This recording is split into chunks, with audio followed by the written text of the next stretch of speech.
Welcome to our full guide on how to copy a post link on Facebook. Let's explore the simple steps together. Step 1.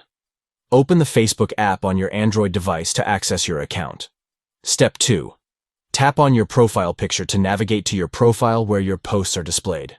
Step 3. Locate the post you want to copy the link for and tap on the 3 dots at the right corner of the post to reveal additional options. Step 4. From the menu that appears, tap on Copy Link to copy the link of the post to your device's clipboard. By following these straightforward steps, you can easily copy the link of a post on Facebook for sharing with others or saving for future reference. Thank you for tuning in. We hope this guide has been informative in demonstrating how to copy a post link on Facebook.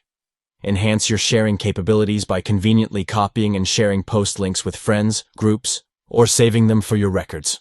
Enjoy seamless sharing and organizing of content on Facebook using this quick and efficient method.